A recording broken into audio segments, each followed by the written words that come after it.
Hello, Barbara. Hello, Sivi. Hello. Hello, Hi, Peter. Robert. And the award to the best background goes to Peter Windsor by a mile. Is that the Rocky Mountains or No, Salt Lake that's City? that's just Dolomites. Okay. My favorite mountains. Oh, the Dolomites. That's Yeah. in Italy, correct? Yes. That's a loaded question. Yeah, it's between Italy and Austria. All right. Formerly in Italy, that's right.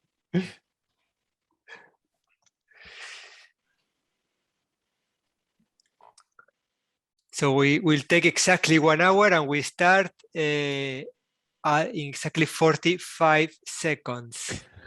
I would like to welcome everyone to the room. If you have any questions, please at some point post in the chat. We want everyone to intervene. The point of this panel is for you to learn and to be inspired by 3 beautiful stories. And I like to start always with a countdown. So everybody starts exactly at the same time and on point. We start exactly at 8 a.m.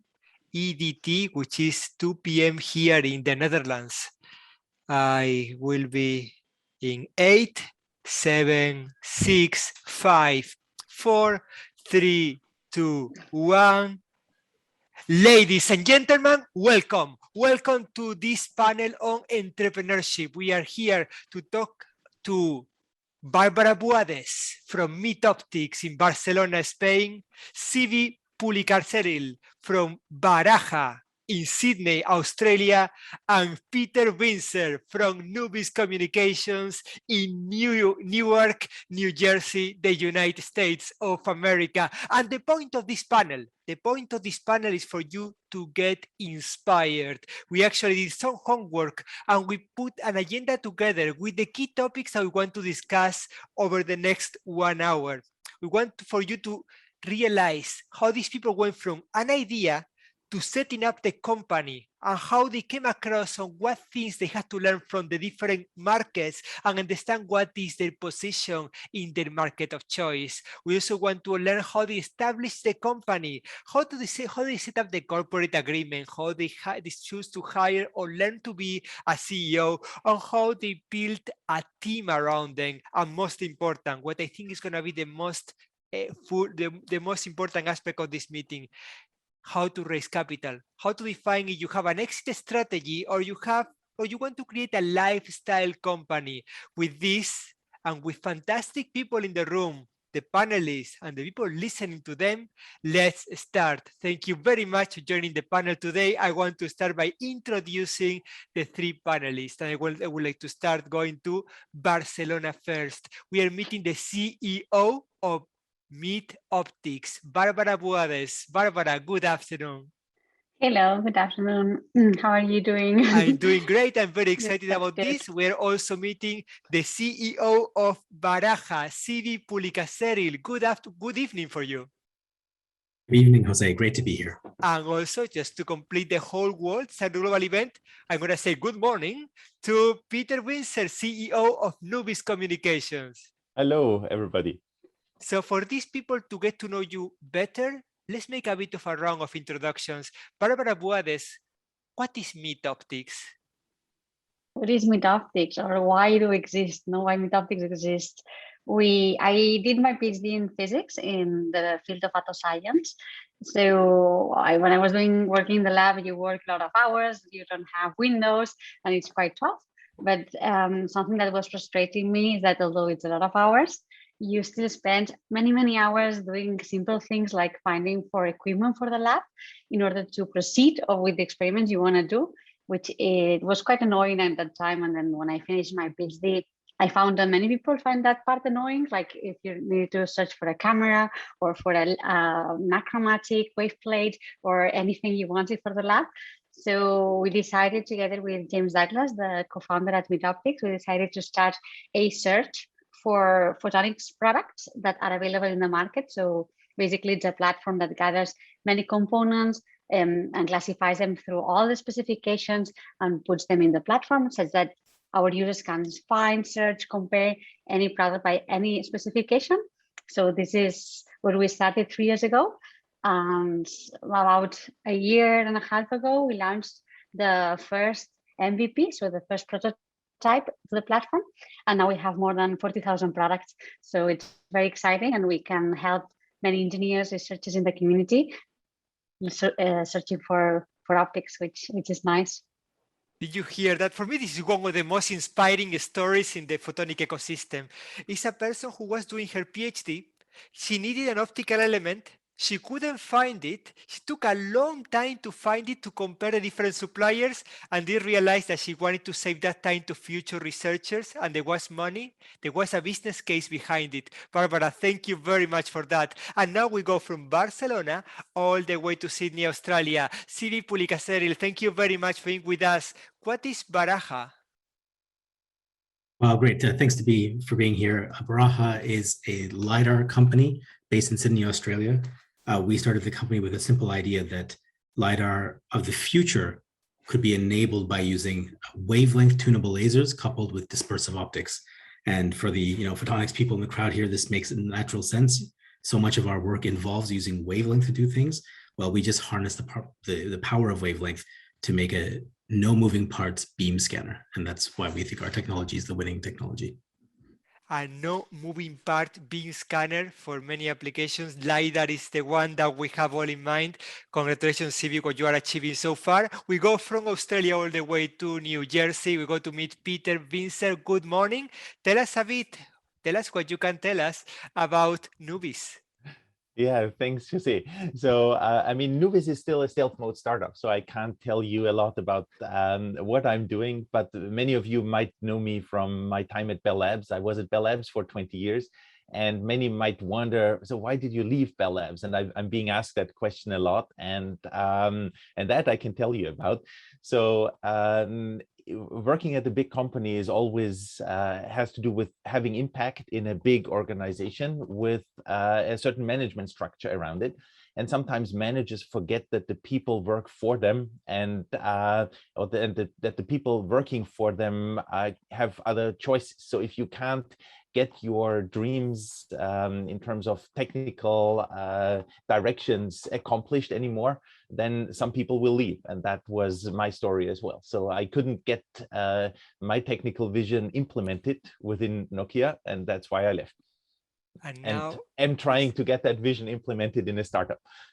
For me, I really appreciate Nubis being here, Peter Vincent being here, because when a company is in stealth mode, there are many, many, many different questions that you cannot answer, but there are many that you can answer. And I think we have to filter it out. I apologize in advance if I start asking things that I shouldn't be asking. Feel free to say no to everything I ask. Sure. That includes everyone in the panel and everyone in my life. But I will want to start. I started the first round with Barbara. The second round, I want to start with Sivi. We want to talk about how to go from an idea to setting up the company. You talk about no moving elements in the scanning system.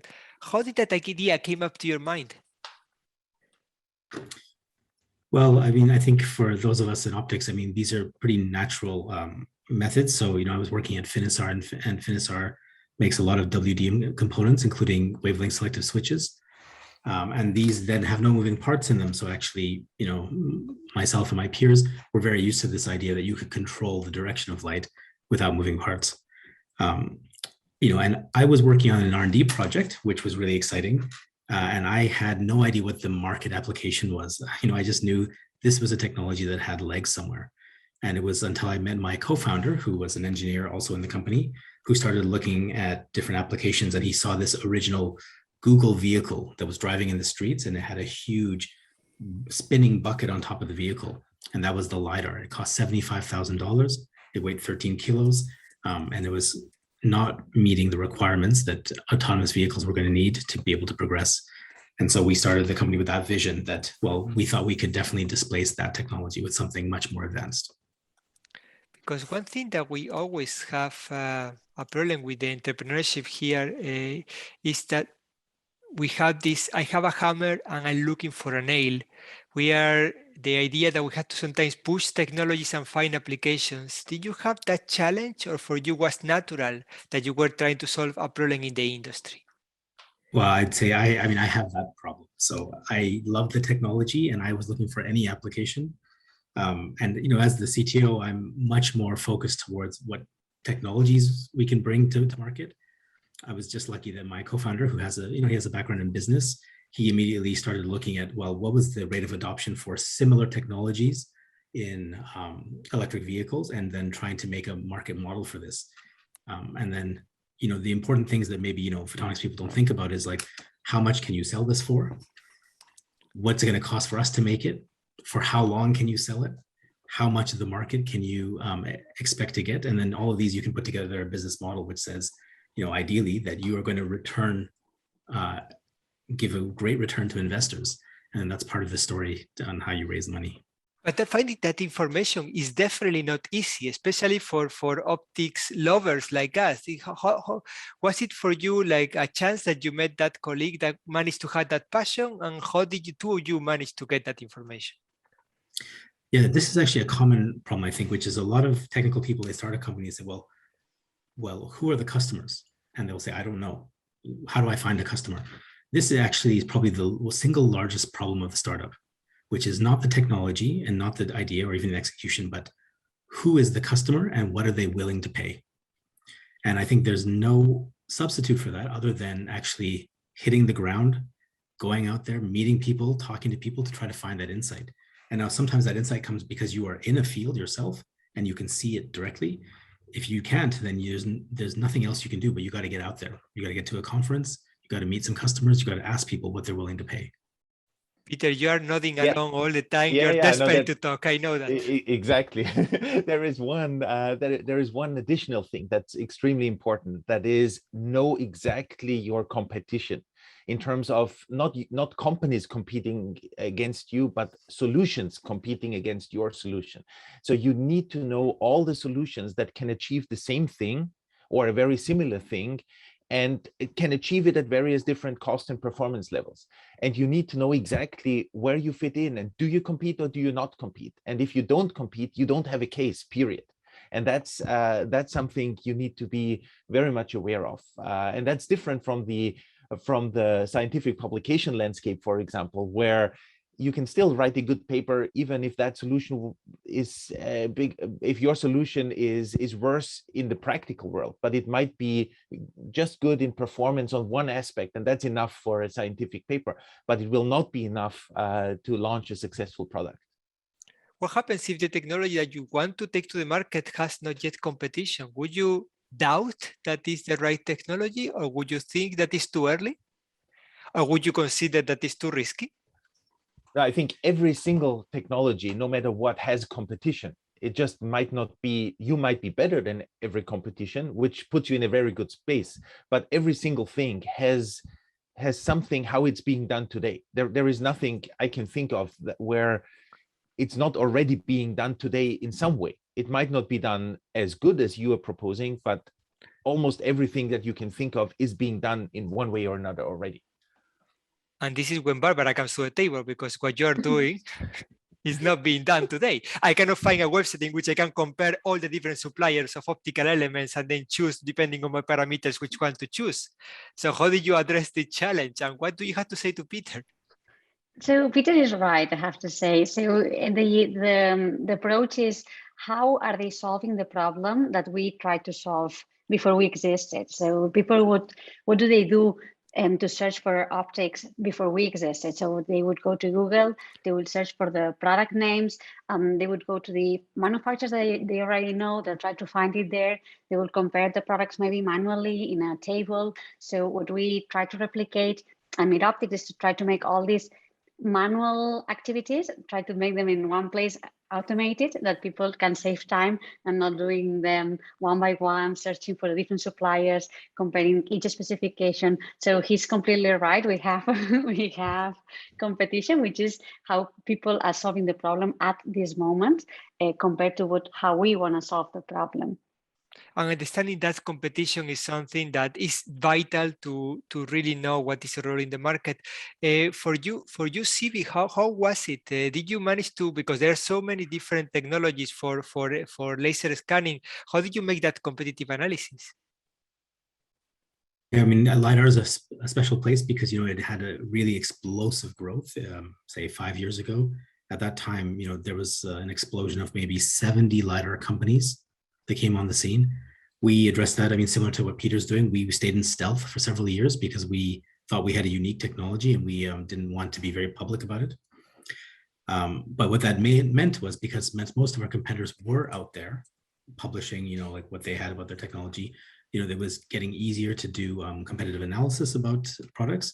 And though you wouldn't find out from customers would often give you requirements or specifications that would let you get insight into what other people are offering. And then more recently, you get actually now some really interesting academic publications, which they'll actually, buy the sensors and characterize them and publish the results. So, through a variety of methods, you can try to get this competitive analysis. We have a question in the room coming all the way from Dalma Novak. I'm gonna ask her if she can really ask the question herself because we want to hear her and we want her to interact with us as well. Dalma, what's on your mind?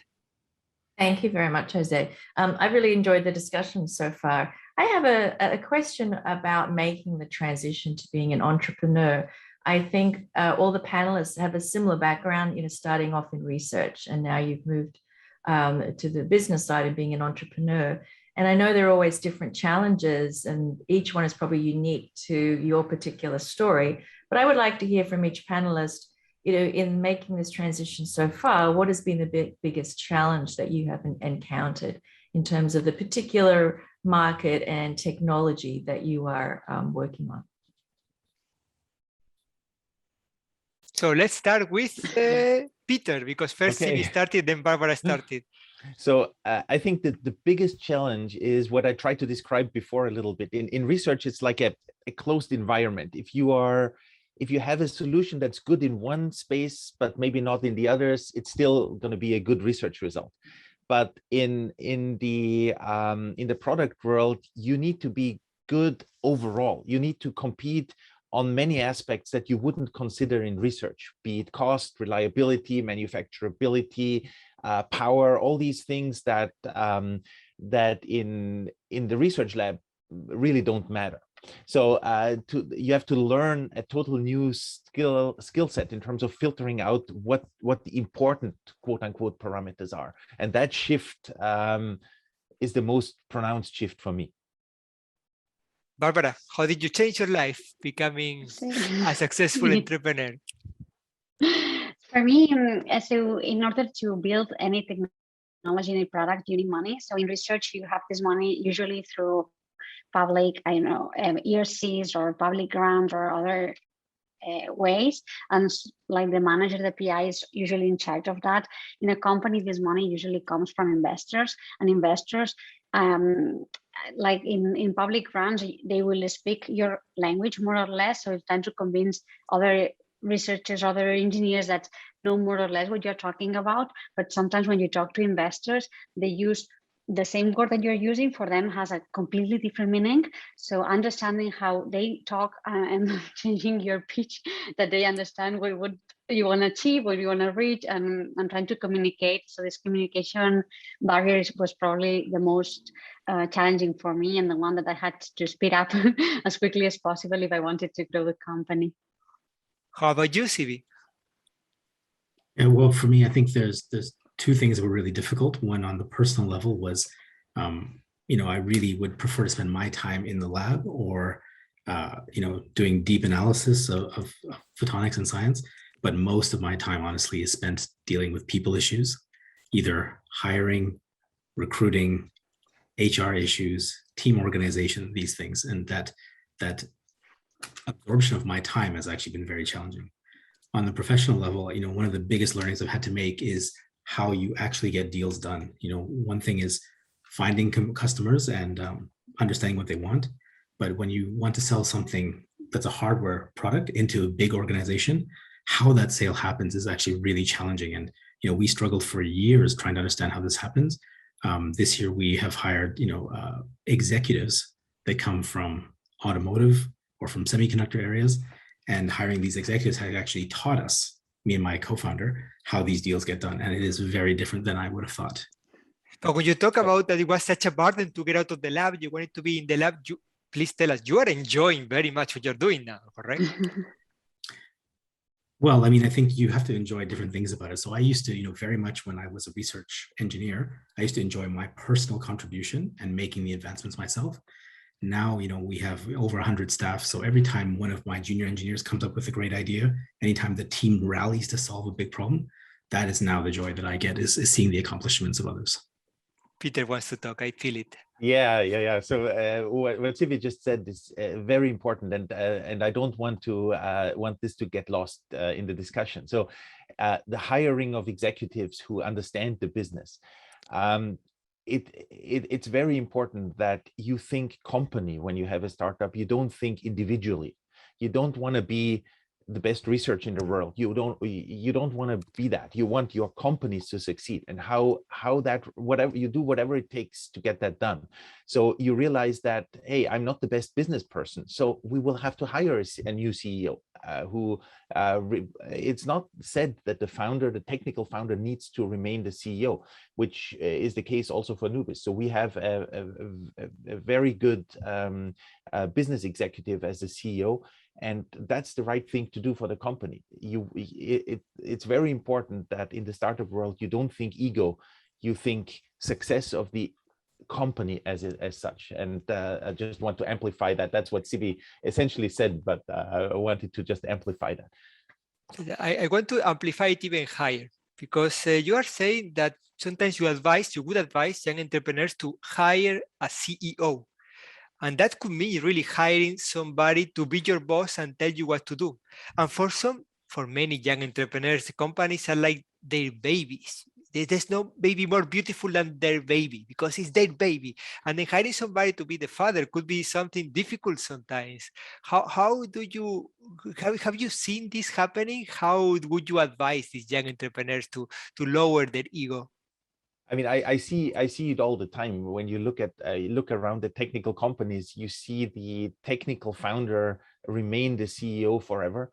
And I just say it's a model. It can work. Then you need a very strong COO to run the business, or you just hire a CEO. And don't think that a CEO needs to be a boss, right? I mean, that's not what it is, because you still sit on the board, and you are, on one side, you are the boss of the CEO in your role as a board member. So it's not about boss or not boss. It's about forming the strongest possible partnership and synergy that makes the company successful. That's what it's all about. The moment you think hierarchy and who's boss, then you're thinking the wrong thing. That's not what you should be doing when you have a startup. Barbara, in your company is something like that, right? You started with this nice idea. You have a co-founder that has been next to you the whole time. You have a trust relationship with him, that you have the role of the CEO. How did you decide to take that role on yourself? So maybe the first thing is that all C-level people are on the same level. So CEOs, they are in charge of the business strategy, and CTOs of the technical strategy. But there's not, like, as Peter said, there's no boss on the others. It's true that the CEO organizes the team and organizes the activities, but this doesn't mean it's the boss, like, well, it sometimes is, but like maybe not. So in my case, I am the CEO of the company. So I think I'm also part of the product owner. So the person who takes care of the product. And it's true that maybe when we grow a lot, the CEO could be some other person, or the person in charge with the product could be another person. So I should be divided in two.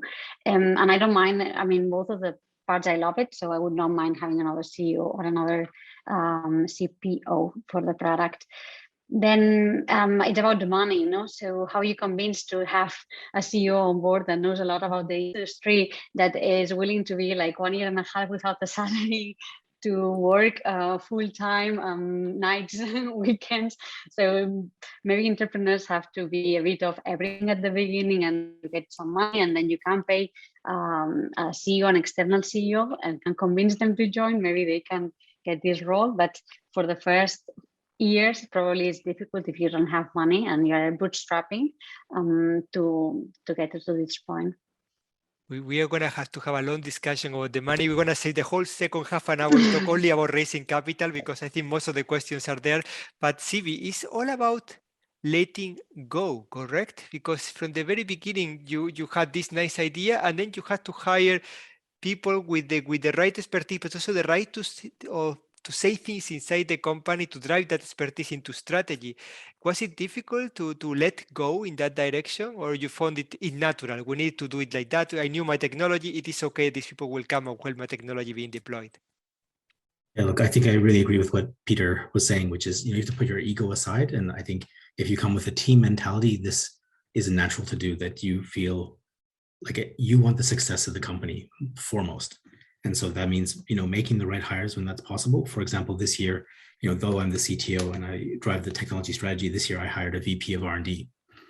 And the question was asked to me, if you hire a VP of R&D, well, what are you going to do? There is never a lack of work, right? I'm as busy as ever, but what I've gotten from the VP of R&D is I brought someone that's very professional, has decades of experience commercializing photonics. And he came in and honestly, he taught me so many things about photonics that I am grateful every day that he's here to run the technical team. But I wanted to talk to you now also about the next point of discussion, which is setting up the corporate agreement. We had this brainstorming meeting last week, the five of us, and it was compared to actually getting married and getting a prenup. When you have this idea of setting up a company, you're choosing a partner with which you want to set up the company with, and then you have to divide, before it's created, you have to divide how the company is going to be owned. How did you set up this corporate agreement with you and your co-founder? Is it for me, Jose? Yes, start with you, CV. Yes. Sure. Well, I think, I didn't call it a corporate agreement. It's normally called a founder's agreement. And it can be as simple as just an email between the two of you, identifying, I guess, what percentage of the company you own. So like most often it can be like a 50-50 or three-way split or whatever everyone agrees to. But then most importantly is having some kind of vesting in there, which vesting means that you don't own everything up front. If you leave the business after, say, a year, some portion of your equity goes back to the company pool. And this is really important because in the early days of starting a company, it's very common for founders to drop out. It's very common for founders not to get along. And then if you are stuck with that person having a big chunk of equity, this will make the company unattractive to investors if they see a big chunk of the equity held by someone that's not part of it. Oh, You're muted, Jose. You're muted. You're muted, Jose. Okay, well, maybe I can say something while Jose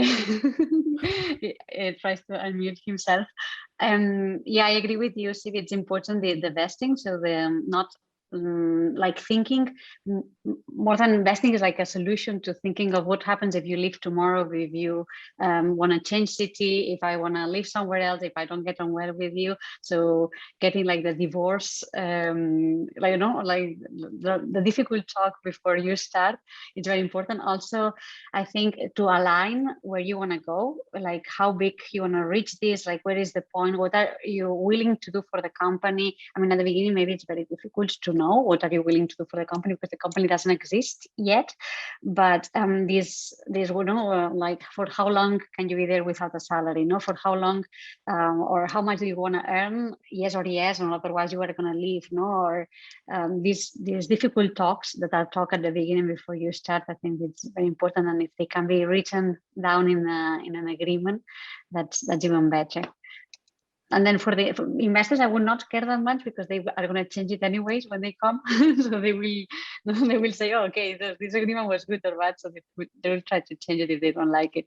So I would not, maybe that's my part. Maybe Peter, you have something now that you need to say. While we're talking about these things about percentages and divvying up the company, in my case, it was a little bit easier because I was the only founder, but still the moment you have a venture capitalist on board, that moment everything is nailed down exactly, and you'll be shocked in terms of how much equity you give away. But don't be shocked. I think that's another very important message.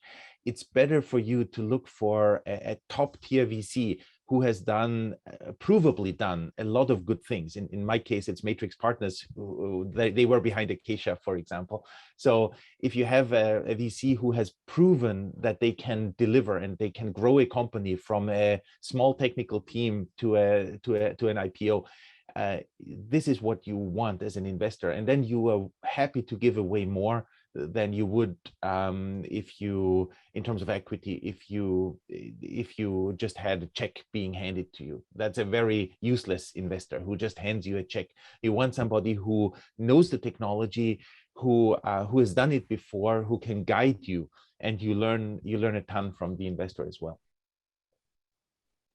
You know, when we do the shows live, things can happen, and we are prepared. And I'm so happy to have these fantastic people who took over with no problem, and nobody noticed the small IT issue related to Zoom update that I had. But I want to continue on this because I think on that is something that I want to understand. So I'm sure that you already explained how you set up this agreement, but on the law side, on the practical side, you have a co-founder that is next to you, you trust each other, but you need to go to a lawyer and you need to set up how to actually divide the content.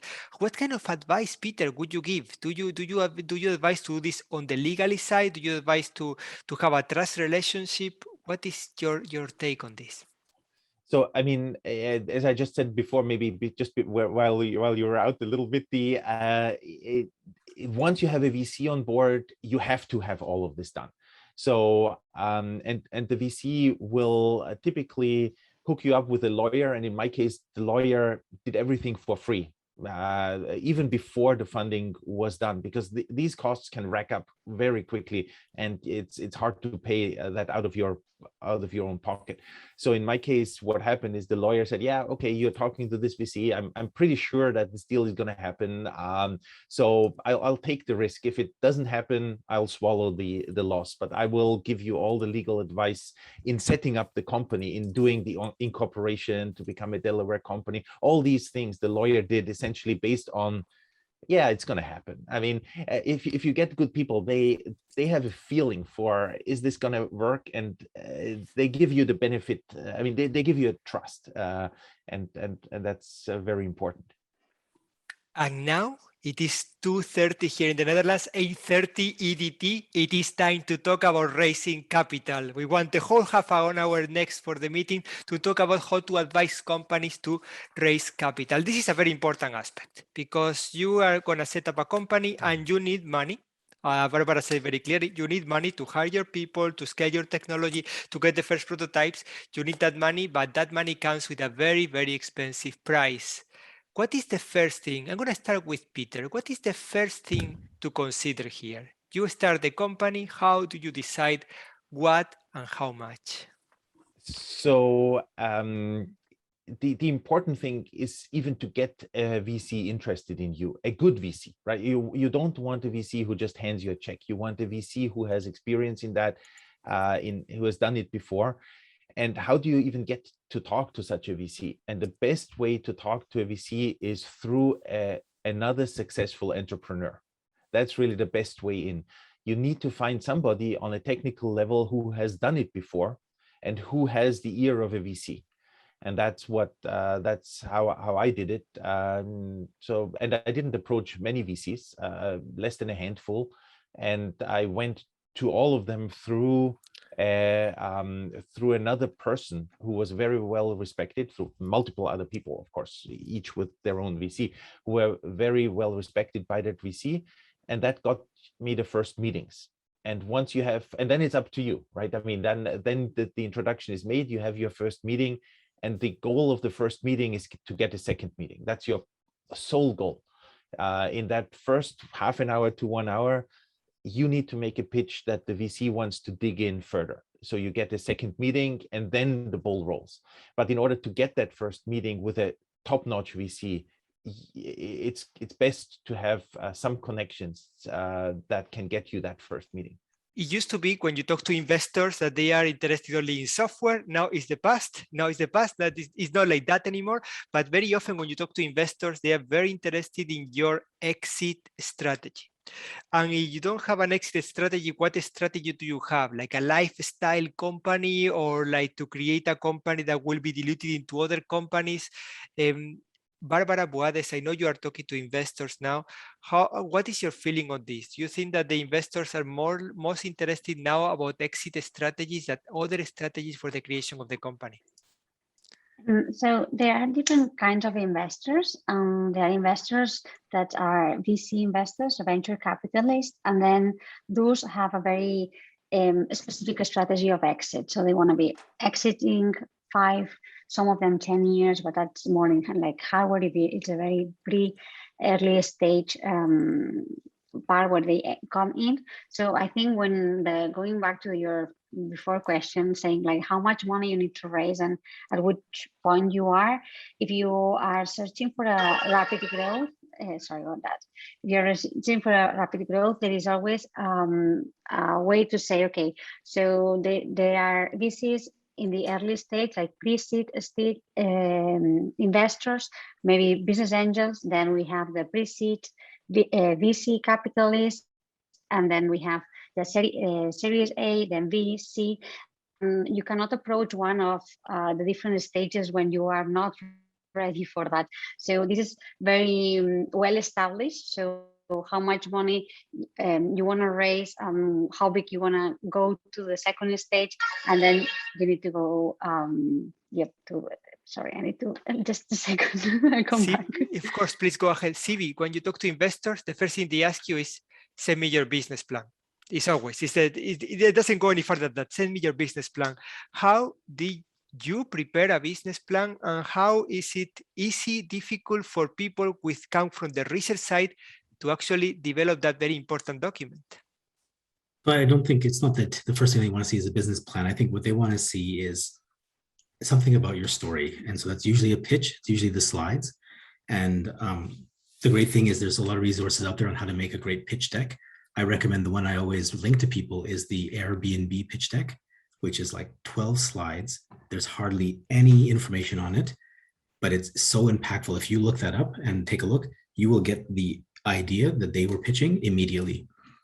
And you basically want to distill then your idea into something that's similar. And I send this to other founders as an example, because especially when you're doing something in hardware and technology, like in photonics, it's easy when you're technical to be just swamped by, well, there's so many things I want to describe, and you fill your slides with pictures of waveguides and modes and things, because you're just so focused on the technology. If you follow like the Airbnb example, you strip it back. What's the problem? What's the solution we're proposing? Here's the product. Here's our traction. This is where we're going, like this kind of storytelling. That's where you want to simplify that down to. I'm very curious of what you said at the beginning. You said that they don't ask you first for the business plan. They want to know about the story. And that is quite interesting. So when you talk to investors, they have enough technology background and knowledge to understand your story, or how can you translate that story into something that they can comprehend? I guess, for example, my co-founder and I, when we started, we quit our jobs. We had very young kids. We liquidated all our savings. We put all our savings into this business, and we started working out of his garage. He had this terrible, cold, damp garage. And we have one photo of the two of us in this garage. And that is now in every pitch deck that we use, every time we ask for more money. And investors, they get a huge smile on their face to see that idea that these two guys started in the garage and, gave up their entire lives basically to make this happen. And that just really spoke to how much we believed in it. So the investors, them not having any technical information, what did they learn? They learned, well, these guys are so committed that they were willing to do that. And that's part of the story. That's what starts bringing them in. And then you get them excited. Well, what's the problem? Here's the problem, and so on. That's how you build a story. Peter, when CV talks, you're not alone all the time, constantly. Exactly. Is that you agree with that? That Absolutely. The investors want the story. They want the story. They want to see that you are all in. That's extremely important. So that is a great story that CV just told. I hear it more and more from investors. We don't really invest in technology when it comes to young entrepreneurs. We invest in people. That for us is more important, the person that is taking this company on board than the technology itself. Do you go that far? Absolutely. Investors only invest in people in early stage, right? I mean, I'm talking Series A, right? So or pre-Series A. So it's only about the people, because it of course it's a little bit about the product as well and the market, and but it's mostly about the team. That's all you bring to the table in this early phases of a company. So how do we get the people trained? Because that's maybe not come naturally for everyone. How do we get them trained to talk this language that is enticing investors into believing their story?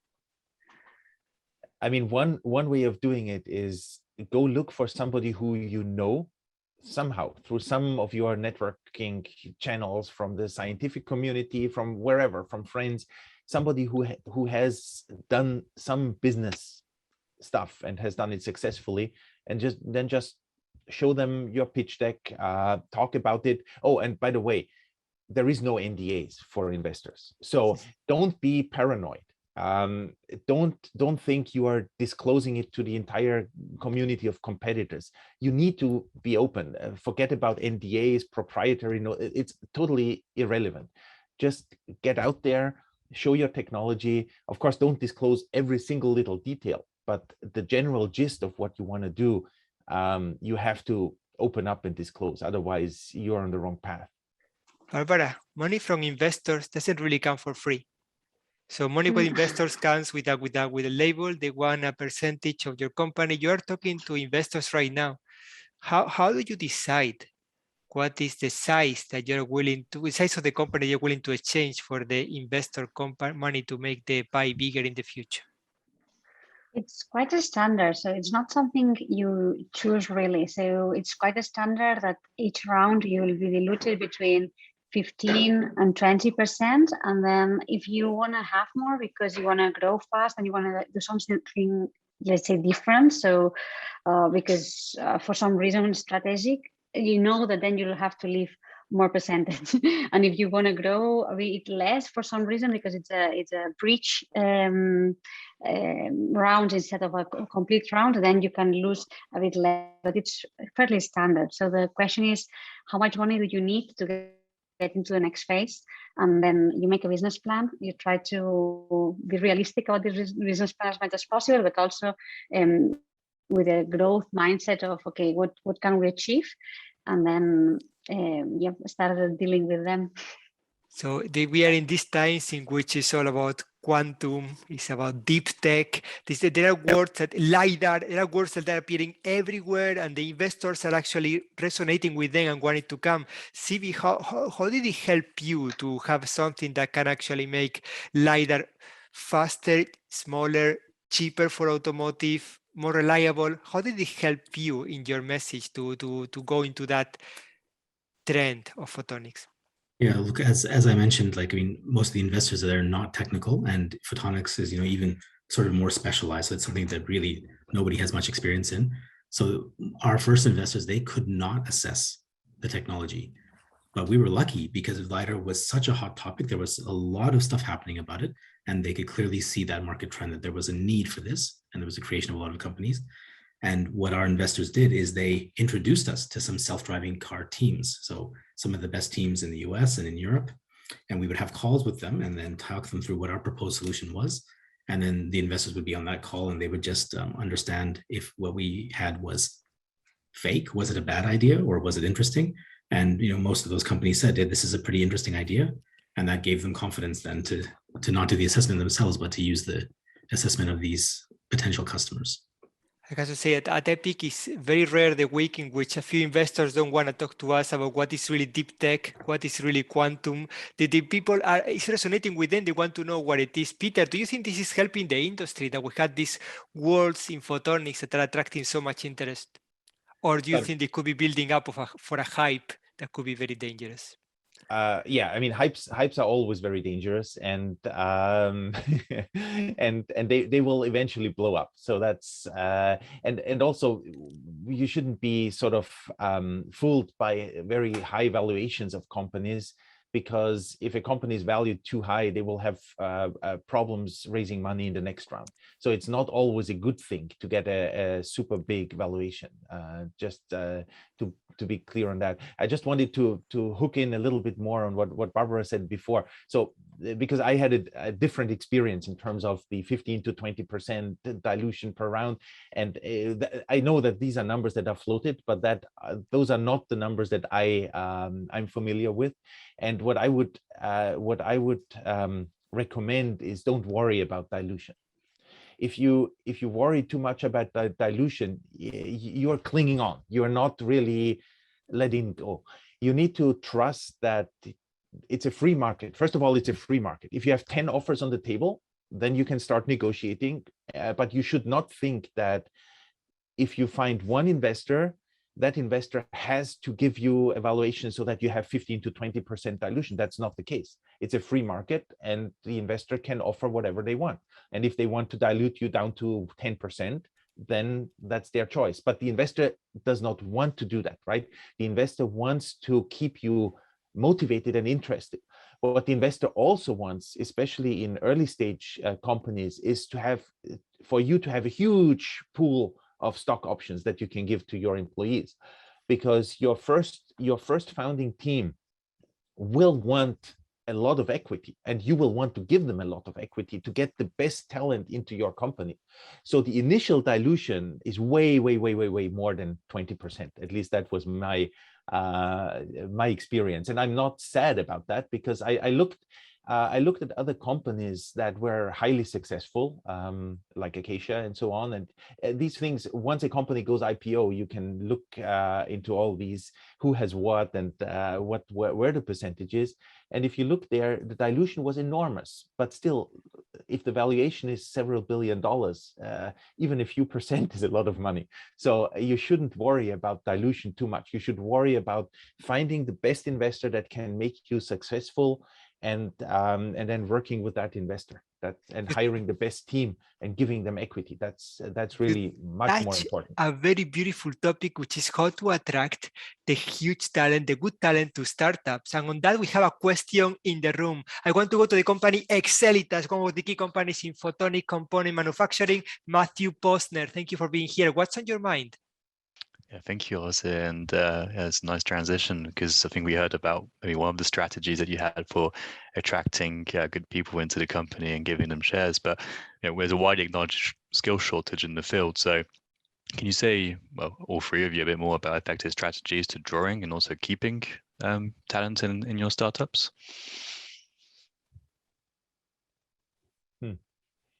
Well, I mean, it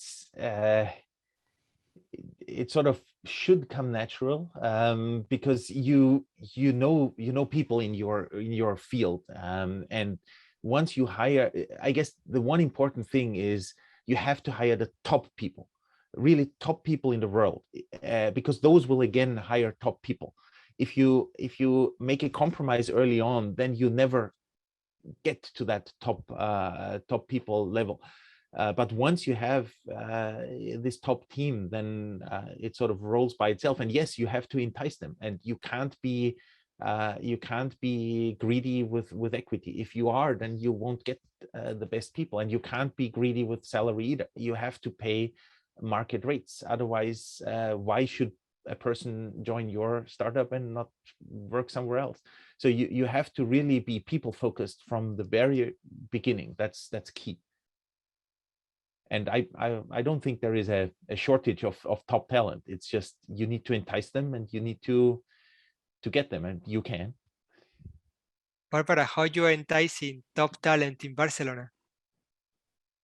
Well, it doesn't need to be in Barcelona, because we work remotely. So because I was a software company, so it doesn't really need to be in Barcelona. But thank you, Matt, for the question. So there are different people work for different reasons. So some people are transactional, so they work for money. Some people work because of the people in the team. Some people work because of the goal and the values of the company. Some people get motivation in many different ways, and it's very important to understand what motivates them, to understand what can you give them to be happy and stay in the company. So that's probably the most challenging, because everyone works a bit different. So you need to understand which kind of people you have. And then for the retention, there are strategies with the equity. It's not about giving equity and then they stay. So there is one strategy that is like vesting that Sivi was mentioning before, that there is a cliff of 1 year. You don't have shares of the company if you are not been in the company for 1 year. And then once you passes this cliff, so it's and then you vest part of the shares, and then the vesting goes proportional with, usually it's 4 years time. It depends a bit on the companies. And then if the company is sold earlier than these 4 years, you can accelerate the vesting. But if you leave, some of the companies don't give you anything. Some of the companies give you 50%. Some of the companies give you what you have reached at that moment. And this gives, let's say, the motivation of staying and going all with the same vision and strategy oriented, no, with the company. And another way is that it's good to earn nice salary, but also you want everyone thinking to reach the same goal, whatever that goal is. And one of the strategies is to put bonuses based on maybe not revenues, but EBITDA. So the earnings of the company. And then this also makes everyone thinking about the business, because it's not only about thinking about the technology, but everyone has to have a kind of a small mindset or business mindset. Most importantly at the beginning, which you are very few people, and then when it grows, you can have people that don't care at all. Barbara, what's the possibility of letting your people work remotely, not having to be relocated, a huge advantage for you to get that talent? What's something that you would propose other people, other young entrepreneurs, as a tool to entice employees? It's different. I don't know. It's about the values of the company. So it has to go a lot about trustability. Working remotely has good and bad things. So also people need to see them. We go to the office once per week. So people who live far away, they come to the office a bit less often. So, but it's a balance of, I don't know if it's good or bad. It's good in some aspects and bad in some other aspects. So it's about trustability. And what do you think? Sivi, how did you address this? Sivi, and also one thing which is important, some people say as a startup, if you work on a startup, sometimes you get shares. Are you in favor of giving shares to the employees? Yeah, look, I'm a big fan of this. In fact, I think there's even, like, if they do the statistics on companies that are more generous with shares to the employees have better outcomes. And so I thought about this early on, and where I live now in Australia, it's not very common for employees to get shares. So it was important for us actually to make this part of the culture here. So we give all our employees, even the manufacturing operators, unskilled technicians, we give them share options with the hope that, as everyone works towards this common goal of making the company successful, there will be a great financial outcome. And, I really want to give people that are in this field, in the startup field and photonics, this real aspiration that by taking the risk, by joining a fast-growing startup, and by getting a piece of ownership, they can transform their personal fortunes by being part of that journey. I want to go back now to the raising capital and when talking to investors. I'm going to start with Peter. Peter, when it comes to talking to investors, how often the investor is thinking about how much money they're going to make with you? More in detail. What is your exit strategy? What are the chances that your company will be acquired by a bigger one?